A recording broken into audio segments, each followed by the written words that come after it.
একটি বনের গভীরে এক বাঘ বাস করত। বাঘটি ছিল খুবই শক্তিশালী।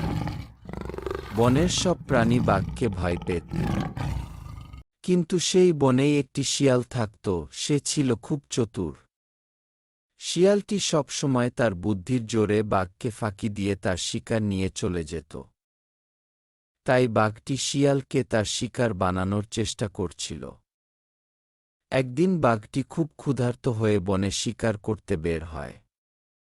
কিন্তু অনেক খোঁজাখুঁজি করেও সে কোনো শিকার পায় না। হঠাৎ তার নজরে পড়ে সেই শিয়ালটি। শিয়ালটিকে দেখে বাঘটি মনে মনে বলল, এই শিয়াল আমার অনেক শিকার আমাকে ফাঁকি দিয়ে নিয়ে গেছে। আজ আমি শিয়ালকেই শিকার করে খাই। এই বলে সে শিয়ালের দিকে ধীরে ধীরে এগিয়ে যেতে শুরু করল। এদিকে শিয়ালটি বাঘের আচরণ দেখে বুঝতে পারল যে বাঘটি তাকে শিকার করতে চায়। তাই সে তার বুদ্ধি খাটিয়ে ভাবতে লাগল, কিভাবে বাঘকে ফাঁকি দেয়া যায়। তখনই তার মাথায় একটি বুদ্ধি এলো। শিয়ালটি তাড়াতাড়ি বাঘের সামনে গিয়ে তাকে বলল, মহারাজ, আপনি এখানে কি করছেন? আপনার তো এখন শিকার খোঁজার কথা।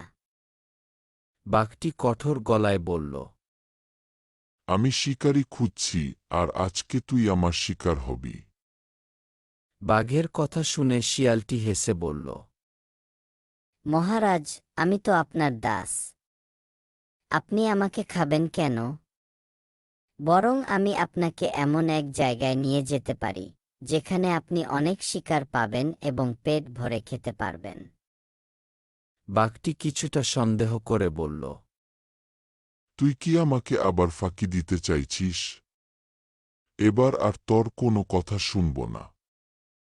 শিয়ালটি মাথা নেড়ে বলল, কখনোই না, মহারাজ। আমি যদি মিথ্যে বলি, তবে আপনি তখনই আমাকে খেয়ে ফেলতে পারেন। আপনি আমার সাথে আসুন, আমি আপনাকে শিকারের কাছে নিয়ে যাচ্ছি, যেখানে আপনি অনেক শিকার পাবেন। বাঘটি শিয়ালের কথা বিশ্বাস করে তাকে অনুসরণ করতে লাগল। শিয়ালটি বাঘকে নিয়ে একটি গুহার সামনে গেল, সেখানে একটি বড় পাথর ছিল। তারপর শিয়ালটি বাঘকে বলল, মহারাজ, এই পাথরের পেছনে প্রচুর হরিণ লুকিয়ে আছে।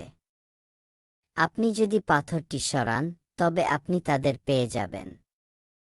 শিয়ালের কথা শুনে বাঘটি পাথরটি সরানোর জন্য শক্তি প্রয়োগ করতে লাগল।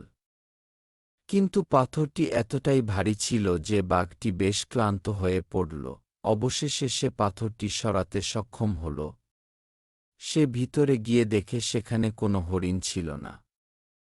বাঘটি ভিতরে যেতেই শিয়ালটি বাহিরে থাকা পাথর দিয়ে বাঘকে গুহায় বন্দী করে ফেলে। বাঘটি বুঝতে পারল যে শিয়াল তাকে ফাঁকি দিয়েছে।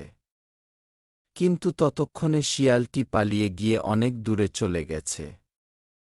বাঘটির আগে গর্জন করতে লাগল, কিন্তু তার কিছু করার ছিল না।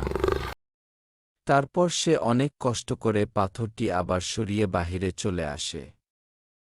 এই ঘটনার পর থেকে বাঘ আর কখনো শিয়ালের বুদ্ধি নিয়ে কোনো সন্দেহ করত না। সে বুঝতে পারল যে শক্তি দিয়ে সবসময় জয়ী হওয়া যায় না, বুদ্ধিও অনেক সময় জয়ী হতে পারে। এই গল্প থেকে আমরা এই শিক্ষা পাই যে শক্তি নয়, বুদ্ধি দিয়ে অনেক বড় সমস্যার সমাধান করা যায়। ভিডিওটি ভালো লাগলে লাইক, কমেন্ট ও শেয়ার করে আমাদের পাশে থাকবেন। আর এরকম সুন্দর ও শিক্ষণীয় গল্প পেতে আমাদের চ্যানেলটি সাবস্ক্রাইব করে রাখুন। ধন্যবাদ।